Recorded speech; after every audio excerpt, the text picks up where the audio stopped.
Morning. आप कैसे हैं? मैं तो बच्चों ठीक हूँ और आशा और उम्मीद करता हूँ कि आप भी ठीक होंगे, खुश होंगे और स्वस्थ होंगे।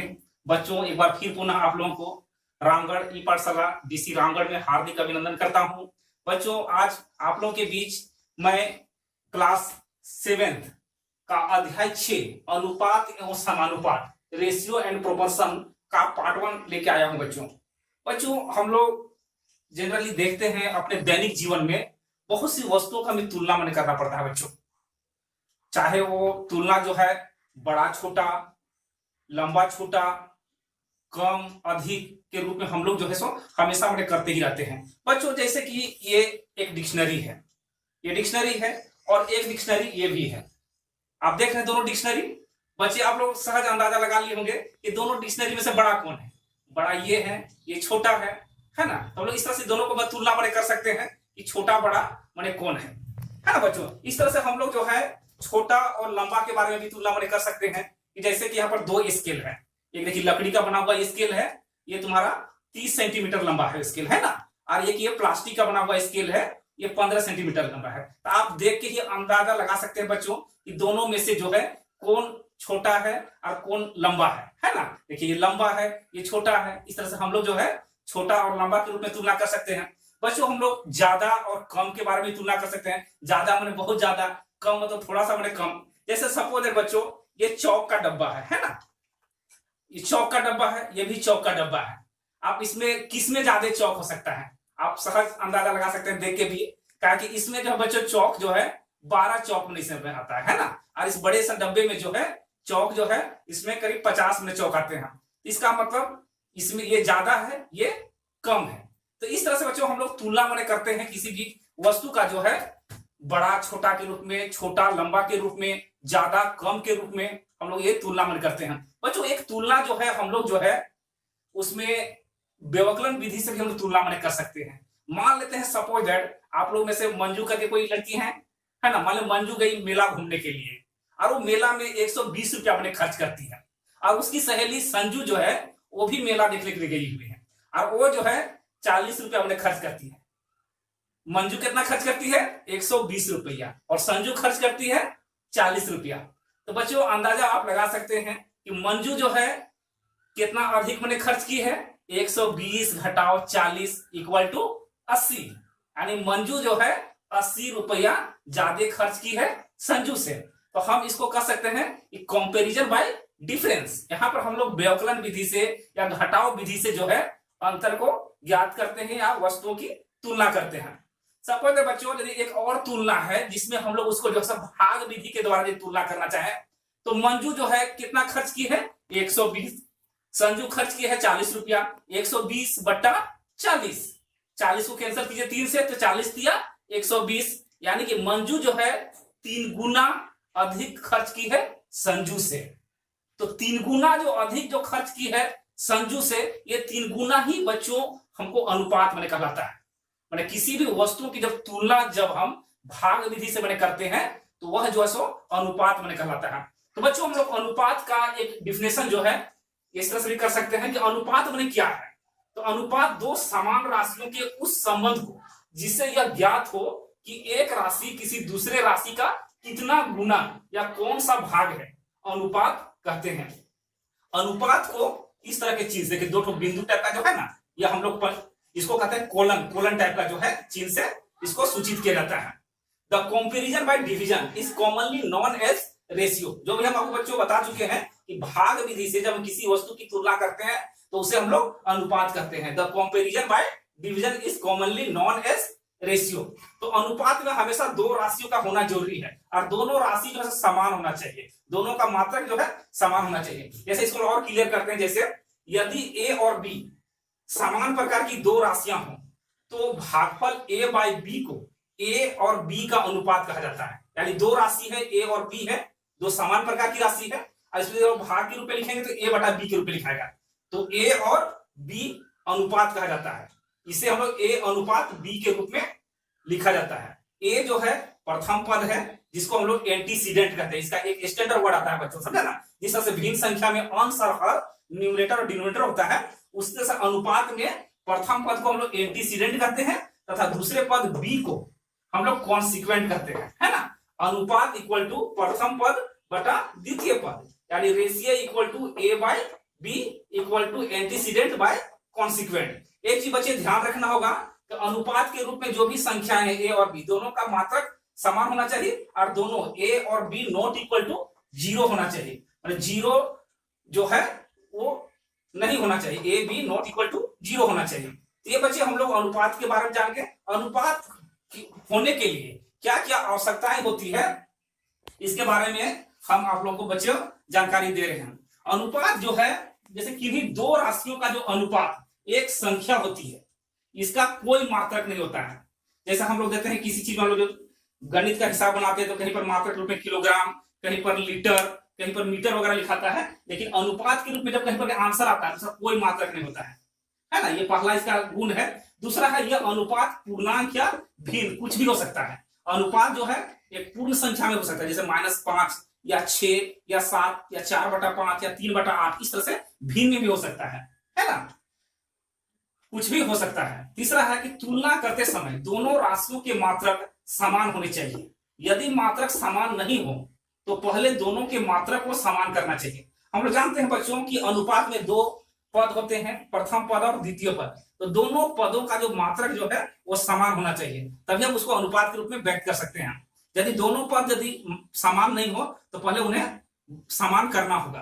देखिए इसका एक पॉइंट है, चौथा पॉइंट, दोनों राशियों के मात्रकों को समान करने के लिए हमेशा बड़े मात्रक को छोटे मात्रक में बदलना सुविधाजनक होता है। बहुत ही इंटरेस्टिंग बात है बच्चों, जब हम लोग अनुपात के रूप में किसी चीज को व्यक्त करेंगे तो दोनों का मात्रक समान होना चाहिए, है ना। और इसमें हमेशा ध्यान रखना है कि बड़े मात्रक को छोटे मात्रक में बदलना है। जैसे कि एक मात्रक किलोग्राम में दिया है, 1 ग्राम में दिया है, तो किलोग्राम को हम लोग ग्राम में व्यक्त करेंगे, है ना। जैसे कोई चीज आपको दिया है किलोमीटर में और एक मात्रक दिया हुआ है मीटर में, तो हम लोग किलोमीटर को मीटर में बदलेंगे। कहीं पर जैसे अनुपात में एक राशि दिया हुआ है रुपया में, एक दिया हुआ है पैसा में, तो रुपया को हम पैसा में बदलेंगे। और इस तरह से जो है सो हम लोग अनुपात के रूप में किसी भी चीज को व्यक्त में करेंगे बच्चों, है ना बच्चे। हम लोग बच्चों जाने की कोशिश से अनुपात में व्यक्त करने के लिए जो है दोनों का समान राशि जो है होना बहुत ही जरूरी है। ये सब बच्चे अनुपात के अपने नियम थे। हम लोग चलिए अगला जो है इसको जानने की कोशिश करेंगे कि तुल्य अनुपात। तुल्य अनुपात को लोग कहते हैं इक्विवेलेंट रेशियो।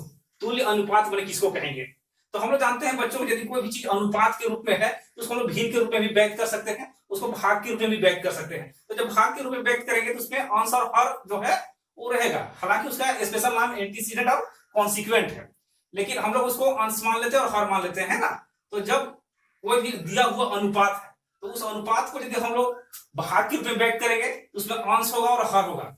तो हम लोग जब अंश और हर में समान संख्या से गुना और भाग करेंगे और जो अनुपात प्राप्त होता है उसे हम लोग तुल्य अनुपात कहते हैं। यानी कि इक्विवेलेंट रेशियो समान संख्या से अंश और हर में गुना या भाग करने पर तुल्य अनुपात प्राप्त होता है। तुल्य अनुपात एक दूसरे का समान होता है। जैसे बच्चों हम इसको उदाहरण के तौर पर समझने की कोशिश करेंगे कि अनुपात 3:5 का 2 तुल्य अनुपात ज्ञात करें। दिया हुआ अनुपात कितना है 3:5, इसका हमें 2 तुल्य अनुपात ज्ञात करना है। तो देखिए अनुपात है 3:5, तो 3/5, ये तो 3/5 तो एक अनुपात बराबर ये है। देखिए इसको जो हर को में 2 से गुना किए और अंश को भी 2 से गुना किए, यानी समान संख्या से अंश और हर में गुना किए, तो कितना हो गया 6/10, 6:10। यानी इस तरह से कोई भिन्न में यदि है इसको हम लोग इस तरह से अनुपात में व्यक्त कर सकते हैं। यानी 3/5 का एक तुल्य अनुपात हो गया 6/10। चलिए फिर पुनः हम लोग 3/5 जो है अंश में हम लोग 3 से गुना करते हैं, हर में भी 3 से गुना कर रहे हैं, तो 3 तिया 9, अब नीचे हो जाएगा 5 तिया 15, यानी 9:15। तो इस तरह से बच्चों हम लोग देख क्या रहे हैं कि 3:5 का 2 तुल्य अनुपात 6/10 और 9/9:15 है। यानी 3:5 का 2 तुल्य अनुपात 6:10 और 9:15 है। ये तीनों अनुपात जो बच्चों आपस में बराबर होते हैं। तुल्य अनुपात जो है आपस में बराबर होते हैं। हम लोग बच्चों अनुपात तुल्य अनुपात के बारे में जान के हम लोग जानने की कोशिश करेंगे कि समानुपात माने क्या है। समानुपात जैसा नाम है बच्चों, आप लोग संधि विच्छेद हिंदी में पढ़े होंगे। समानुपात का संधि विच्छेद है सम प्लस अनुपात। सम का मतलब क्या होता है बराबर, और अनुपात जो हम लोग जान चुके हैं अनुपात जो है, तो समानुपात इसको हम लोग अंग्रेजी कहते हैं प्रोपोर्शन। प्रोपोर्शन है ना, तो सम प्लस अनुपात यानी अर्थात समान या बराबर अनुपात, यानी जब 2 अनुपात आपस में बराबर होते हैं तो वो समानुपात बनाते हैं, है ना। यदि दो अनुपात आपस में समान हो तो उन दोनों अनुपातों की चारों राशियां समानुपाती कहलाती है, अर्थात चारों राशियां समानुपात में होती है। हम लोग जानते हैं बच्चे, कोई भी अनुपात होता है उसमें दो राशि होती है, ए बटा बी, आपको हम बता चुके हैं, है ना। ए बटा बी जो दो राशि, जब दो अनुपात में दो दो करके कितना हो जाएगा, चार। जब ये चारों राशियां आपस में जब बराबर होती है, यानी कि दोनों का अनुपात जो है बराबर रहेगा, तो उसमें चार राशियां हो जाती है, तो चारों राशियां आपस में समानुपाती होती है। और समानुपात का चिन्ह इस तरह से होता है बच्चा, है ना। दो दो बिंदु देखिए, यहाँ पर भी दो है, यहाँ पर भी दो है ना। इस तरह का चिन्ह, या हम लोग बराबर के चिन्ह से भी इसको सूचित करते हैं, है ना। इस तरह का दो चिन्ह जो है ये समानुपात का चिन्ह है, जैसे कि ए अनुपात बी समानुपात सी अनुपात डी।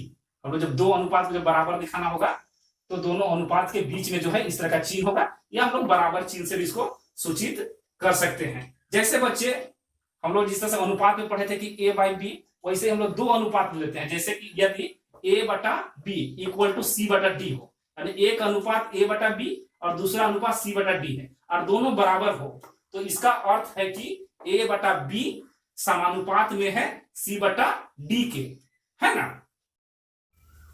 इस तरह से बच्चों हम लोग A by B equal to C by D के रूप में यदि कोई रखता है, तो इसमें हम लोग कह सकते हैं कि ए बी जो है सो समानुपात है सी बाई डी के, और इसे हम लोग जो है सो ए अनुपात बी समानुपात सी अनुपात डी के रूप में लिख सकते हैं, है ना। इसमें है कि दोनों अनुपात जो है आपस में बराबर है, इसको हम लोग ए अनुपात बी, अब ये समानुपात का चिन्ह लगाएंगे, और सी अनुपात डी, यानी यहाँ पर दो अनुपात है, ए अनुपात बी पहला अनुपात है और सी अनुपात डी जो है एक दूसरा अनुपात है, दोनों आपस में बराबर है। यहाँ बच्चे एक चीज जानना होगा कि इस तरह के चार राशियां बन गया, 1 2 3 4, प्रथम पद, द्वितीय पद, तृतीय पद और चतुर्थ पद।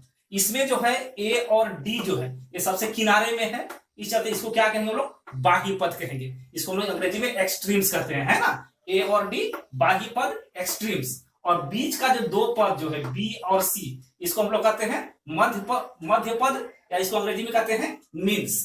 तो इस तरह से बच्चों ये चारों पदों के बीच में एक बहुत ही महत्वपूर्ण संबंध है, जो आप आगे के क्लास में इसके बारे में पढ़ने का हमें मौका मिलेगा। इस तरह से चार राशियां जो बन रहा है, इस तरह से चार राशियां के बीच में एक बहुत ही महत्वपूर्ण फॉर्मूला जो है वो जो है बच्चा यहाँ पर जो है सो एक जनरेट हो रहा है ना। इसमें है कि बाह्य पदों का गुणनफल, यानी ए और डी का जो गुणनफल जो होता है वो बीच के मध्य पदों के गुणनफल के बराबर होता है, इसलिए बाह्य पदों का गुणनफल इक्वल टू मध्य पदों का गुणनफल, यानी कि इसका और इसका जो गुणनफल जितना होगा ये दोनों के गुणनफल के बराबर होगा। इसको यदि हम लिख सकते हैं बच्चों ए अनुपात बी, फिर समानुपात का चिन्ह लगा के सी अनुपात डी, इसको लिखिए भिन्न के रूप में, तो ए बाई बी और ये हो जाएगा सी बाई डी। चलिए यहाँ पर क्रॉस मल्टीप्लिकेशन करेंगे, ए को डी से गुना करेंगे तो ए गुने डी इक्वल टू, फिर बी को गुना किए सी से तो बी गुने सी, यानी A D equal to B C. ये एक बहुत ही महत्वपूर्ण फॉर्मूला है, बाकी पदों का गुणनफल इक्वल टू मध्य पदों का गुणनफल। इस तरह से बच्चे आज हम लोग जो है अनुपात मैंने क्या है, तुल्य अनुपात मैंने क्या है, और समानुपात के बारे में जो है कॉन्सेप्ट मैंने क्लियर किए। बच्चों हम जनरली जो भी वीडियो मैंने बना रहे हैं, इसके जो फर्स्ट का जो कॉन्सेप्ट वाला जो वीडियो जो रहता है वो बहुत ही महत्वपूर्ण वीडियो होता है बच्चों। इसके बाद हम लोग जो है प्रश्नावली 6.1 का नया वीडियो लेके नेक्स्ट दिन आएंगे बच्चों। आप लोग इसको जो है बढ़िया से नोट कर लें अपने कॉपी में जो है, और इसको जो है सो पॉज करके तो नोट कर लें और इसको अच्छा से याद करें। हम नेक्स्ट वीडियो में प्रश्नावली 6.1 का जो है प्रश्न लेके आएंगे और हम लोग उसको बनाएंगे। आज के लिए बच्चों